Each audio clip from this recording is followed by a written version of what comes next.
new evacuations ahead of a fast-moving wildfire, a fierce battle from the air above the mountains near San Jose tonight. More than 500 firefighters battling it on the ground, the fight to save hundreds of homes that are now under threat. ABC's Kana Whitworth is on the fire lines tonight. Tonight, the Santa Cruz Mountains ablaze. With 300-foot flames, the fast-moving Loma fire already destroying one home. And with more structures threatened, Michael Ciceri, one of hundreds told to evacuate. We grabbed a few days' worth of clothes. That's all we've got. Firefighters also battling to save these horses trapped by fire.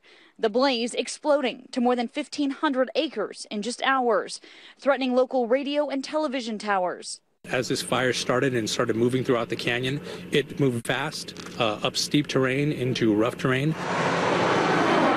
More than 500 firefighters battle on the ground in record-breaking triple-digit heat as DC-10s overhead bring a relentless assault from the air, hoping to gain an upper hand. The wind here is extremely erratic. You can see how it's blowing that ash in every direction. Firefighters are telling us this fire will continue to grow until the winds die down. This is AP News Minute. The candidates were back on the campaign trail Tuesday after squaring off Monday night in their first presidential debate. Hillary Clinton told reporters she was thrilled about the matchup. Donald Trump complained he was given a terrible microphone. The next round takes place October 9th. A Vermont man who spent a week at sea in a life raft before being rescued by a passing freighter has arrived at a Boston Coast Guard base. He and his mother set off on a fishing trip September 18th. His mother hasn't been found and is presumed dead. A Bronx firefighter who responded to a report of a gas leak Tuesday morning was killed in a house explosion shortly after authorities discovered what appeared to be a drug lab. New York's fire commissioner said the 17-year veteran and father of three was a rising star in the department. At least 300 buildings are threatened by a growing wildfire in California's Santa Cruz Mountains.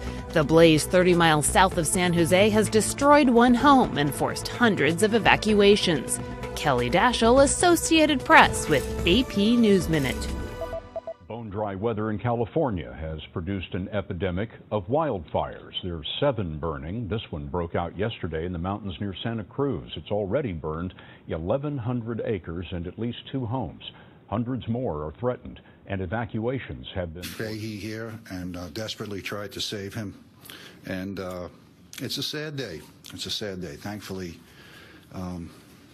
this doesn't happen every day, but when it does, it doesn't make it any easier. So that's all I can say is we lost a hero today, and our members are all saddened. Take your questions. Commissioner Nigro, first of all, our condolences to the FDNY. Can you provide, first of all, more details about perhaps where the battalion chief Fahey was struck, what battalion he was a part of, and if you knew him personally, because I can see the impact on your face right now. Well, I'm a contemporary of his father, so I certainly knew and worked with Tom Fahey, who was a decorated battalion chief, and I did not know Michael, but Michael was in the 19th Battalion in the Bronx. He responded with local units to this odor of gas. Members were investigating where the odor was from when the explosion occurred.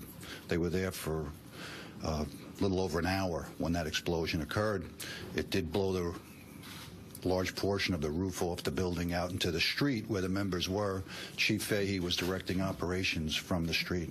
Was he struck in the head or on his body? He was struck on the head and various other parts of his body. So, can you perhaps walk us through the logistics of the evacuation? Were they on the first floor, the second floor? How many floors are in this building? Well, it's a 2-story private dwelling. What members do is try to isolate the location of the leak. While they're doing that, other members evacuate surrounding buildings so that should something like this occur, no civilians are injured in the explosion. Members had removed themselves from the house at the time of the explosion, and those that were hurt were in the street. And was this a drug lab or was this a natural gas explosion? Have you determined that at this point? We have not, but I'll turn to Commissioner O'Neill for that. Thank you. Just on behalf of the men and women of the New York City Police Department, we'd just like to offer our condolences to Commissioner Nigro Chief Leonard and Chief Fahey's family. It's truly a sad and tragic day in New York City. We had a couple of weeks ago, we had information we received, and we were in the initial stages of an investigation on that block. So that's going to be part of the ongoing investigation as a possible drug lab, as a possible grow house. So, grow house for what type of marijuana. Marijuana. Yeah. And what kind of reports did you get a few weeks ago? I'm not going to go too deep into that. It's just based on some preliminary information that we received. Let's go over here. Yeah. Investigation criminal in nature, just given the fact that apparently lamps were found there, fertilizer. Do you find this to be a criminal investigation? Chief Boyce's detectives from the arson and explosion squad are going to have the lead on this investigation, along with Chief Wilcox's people from Bronx detectives. Commissioner, can you talk a little bit about what you found as the folks went inside, what you did find that led you to believe it was They're still making the scene safe, so they're still in the process of doing that. Any arrest? Not at this time, no. Go ahead. Give us a rundown of injuries, civilian firefighter in NYPD. Sure. At this time, of course, Chief Fahey died here. There were 12 additional injuries, 6 police officers, 2 civilians, and 3 Con Ed workers, along with, I believe, 9 firefighters. 2 of them were transported here. Others were transported to other hospitals. None of the other injuries to the firefighters were life-threatening, nor to the other members I mentioned. Chief Fahey was hit by a piece of the roof of the building, because you mentioned the roof. That's correct. What are the ages of his children? He has 2 boys and a girl. They are ages 6, 8, and 11. Your message for neighbors out there, is it safe? Is that area secured? Well, it certainly is now. It's a crime scene, and it will be for a few days to come. Can you just talk about did you make any rescues? Did you pull anybody out of the house? I'm just wondering, was anybody in the house when your firefighters responded this morning? One person exited the house, but the other people were removed from the adjoining buildings prior to the explosion. Did anybody in that house call 911, or did you respond to reports of gas? The call came from somewhere outside the house, passing by. What about an odor of gas and an explosion? Can we assume that this gas is what exploded at this point? Is that pin that down? Again, I think the last time I assumed that I was wrong, so I'm going to say that's part of the investigation as to what it was. But the initial call came in as an odor of gas. Members noticed an odor of gas and were investigating. Okay. How do New Yorkers protect? If they smell gas like this, and how do they know that they're not grow houses in their neighborhood? Let me just emphasize, because unfortunately we've had other situations where there were explosions, and one thing that people should always do is call immediately if they smell the odor of gas, and never hesitate. Call 911, report it immediately, because it's something that we don't know what happened here. We need to get all the facts. There's going to be a full investigation. What we do know is the sooner that our first responders know, the more chance we have of saving people's lives. So any situation that people suspect gas, call in, or any other situation where they suspect danger or wrongdoing, it's so important to call it in immediately. Anything about who resided in the house? We got reports that some students rented the home. Students rented the home? I got that. Let's ask. Again, that's part of what we do during the investigation. There are renters in the house, and we're just looking to determine who they are right now. One more. Can you speak to the firefighters who have come and gone this morning, their state of mind? It's very rare to have a member of the FDNY killed in the line of duty. When was the last time that happened, and what's their emotional? The last person killed in the line of duty was Lieutenant Ambellis, was 2 years ago. But 1,145 members of this department have died in 150 years, so it's not altogether rare. Certainly, the members are in the same state that I am. They're saddened, deeply saddened, by losing one of their own. These are people that live and work with Chief Fahey, that grew up in the department with him, and he's like a member of their family. So it's, for them, it's like losing a family member. Thank you, everyone. You are listening to Mayor de Blasio, the fire chief, Nigro, and the police chief talk about what happened in the Bronx A home exploded. One firefighter was killed. His name is Chief Fahey, Michael Fahey, 17 years on the job. He leaves behind a wife and 3 young children. He was there with his battalion, and they were exploring the possibility of a gas leak in the area. When suddenly the building exploded, Chief Fahey was hit with parts of the building as he was evacuating that area. The FDNY, of course, is emotionally distraught about this. They call Chief Fahey a rising star, a hero who went door to door evacuating people in that area. So that is the very latest. At this point, we're hearing that police are investigating that home.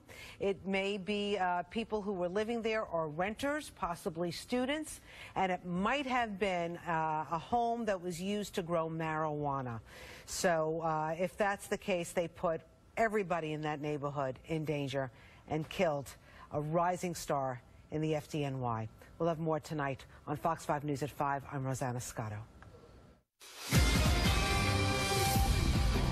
This has been a Fox 5 News special report.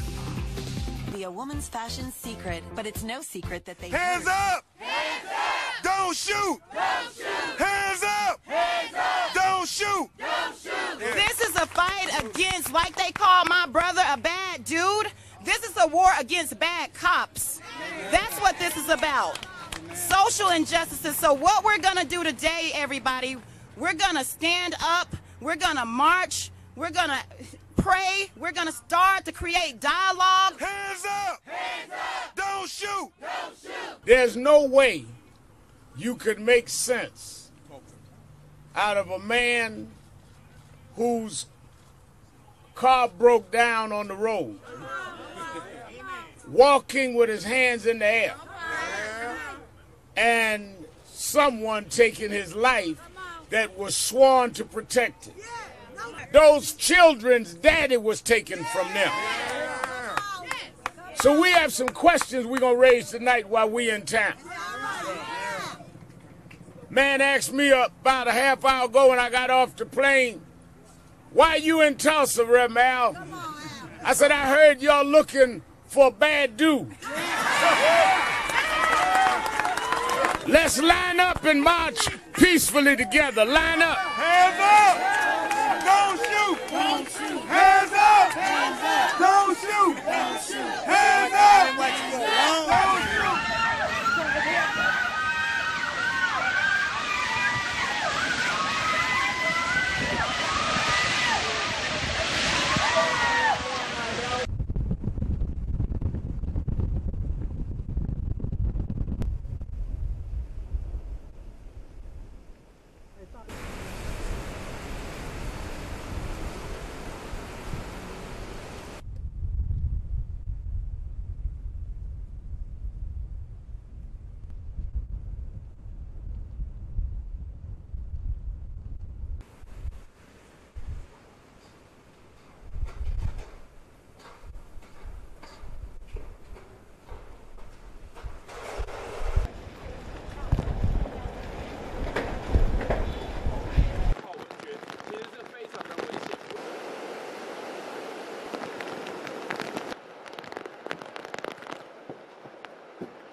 To the index and a medical breakthrough tonight. New Scientist magazine revealing the world's first baby born with combined DNA from 3 people. The family's from Jordan, the baby delivered by American doctors in Mexico. The DNA coming from both parents, but one piece of the mother's DNA was swapped out for another piece of DNA from an egg donor. The technique created to prevent the child from inheriting his mother's genetic disorder. Some critics, though, calling this irresponsible. A major food recall tonight. Adams Farm voluntarily pulling back meat products possibly contaminated with E. coli. The recall includes beef, veal, and bison produced from mid-July to September 22nd.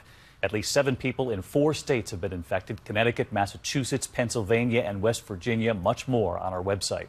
The mission to Mars tonight. Elon Musk unveiling his plan to colonize the red planet. The founder and CEO of SpaceX revealing video today showing a mock-up of the reusable spacecraft he hopes will carry the first humans to Mars. It'll take off from the Kennedy Space Center, about $200,000 per person. The first human mission, 2024.